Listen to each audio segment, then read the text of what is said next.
Una de seguimiento de la semana pasada. La semana pasada hablamos porque me preguntaron sobre lo que había dicho el doctor Turrent en México y hablamos sobre Gilles-Éric Seralini, un pseudocientífico, un científico renegado cuya odio a los transgénicos es tal que hace falsas investigaciones para culpar a los transgénicos y al glifosato, cosas horrorosas.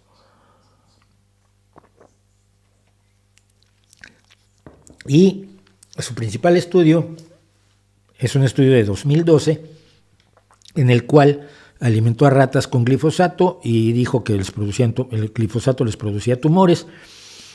Y hubo un problema además porque en vez de presentar esto en una revista científica, primero lo presentó ante la prensa, llevaba unas ratas con unos tumores horrorosos, el impacto visual es enorme. Ya luego nos enteramos que eran cepas de ratas. Eran ratas de una cepa que se había desarrollado especialmente para que tuvieran tumores, porque se les usaba en estudios de cáncer, no en estudios de alimentación. Y todo eso por el estilo. Bueno, el punto es que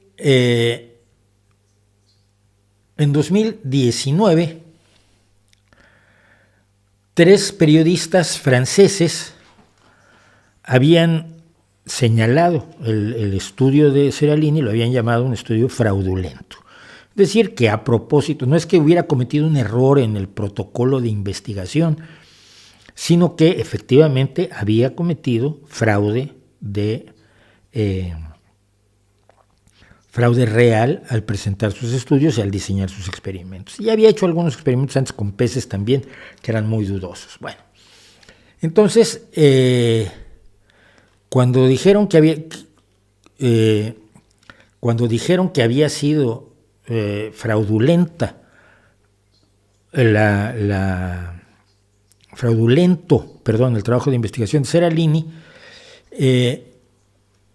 varios periodistas se encontraron con que Seralini los había demandado por difamación. Patrick Cohen, por ejemplo, en la televisión francesa había dicho que el paper, el artículo en el que Seralini presentaba su investigación era uno de los peores engaños científicos de los últimos 10 años.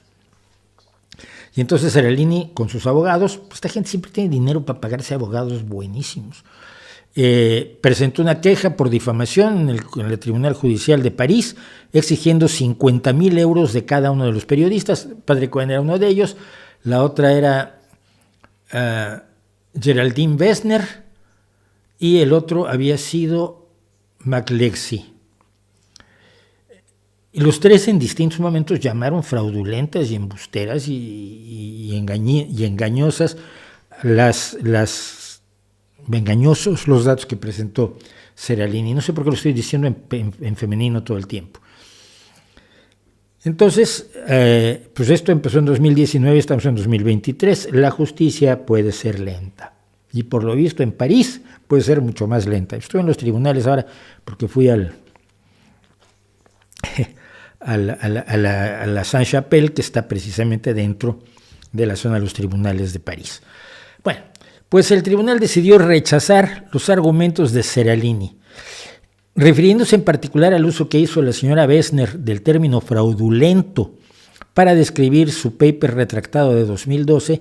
El tribunal francés decidió que al usar el término se había apoyado en una base fáctica abundante, que justificaba el uso de esta semántica que no debe ser entendida en el sentido estricto de fraude científico, pero más bien como en la crítica de actos que contravienen la ética que debería rodear la producción y cobertura de medios del trabajo científico. De acuerdo a los jueces, Wessner actuó de buena fe y se le declaró inocente del cargo de difamación. Los científicos, evidentemente, en general, se expresaron una enorme alegría. Esto es del Alliance for Science, la Alianza por la Ciencia, porque era una buena noticia para la ciencia y para la libertad de expresión. Esto lo dijo Channa Prakash, profesor de genética molecular vegetal de la Universidad de Tuskegee en los Estados Unidos, uno de los grandes defensores de la realidad de los transgénicos, a quien les recomiendo que lo sigan en Twitter. Yo me la paso muy bien. Y precisamente cuando pasó esto, le escribía yo al doctor Prakash comentándole que en México este estudio fraudulento de Seralini había sido utilizado como principal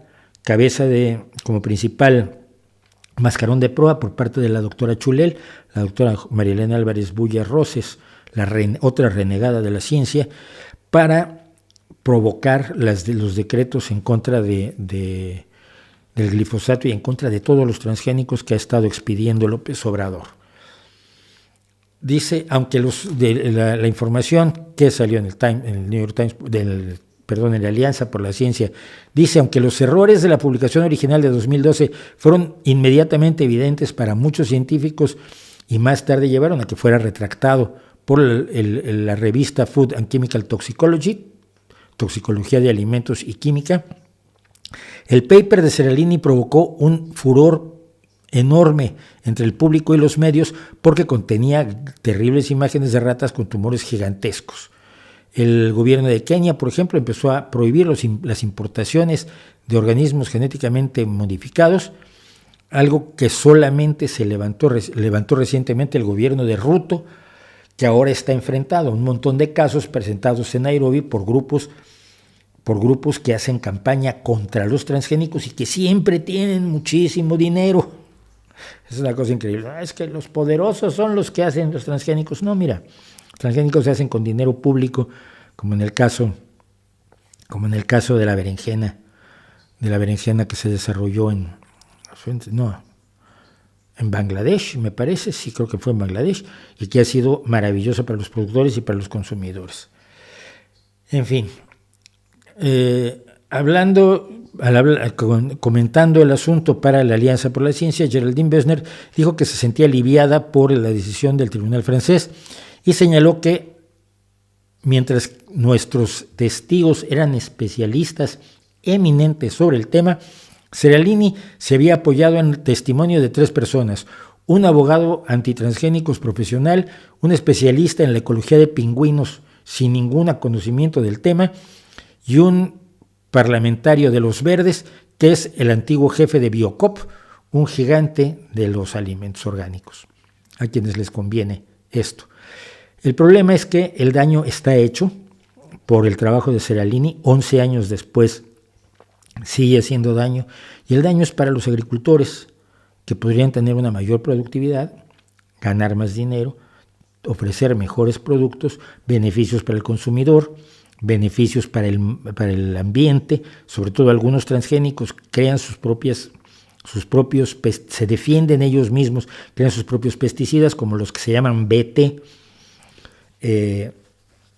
pues hacen que se utilicen menos pesticidas, lo cual es bueno para el medio ambiente y demás. Pero todo eso, que son beneficios reales y que se están haciendo realidad donde se cultivan organismos transgénicos, donde hay cultivos transgénicos que en 35 años no han provocado ningún daño ni al medio ambiente ni a ningún ser humano, todo esto está en suspenso en muchos países por culpa de cosas como el estudio fallido de Seralini, el falso estudio de Seralini, el fraudulento estudio de Seralini y, por supuesto, la promoción que les han dado los anticiencia.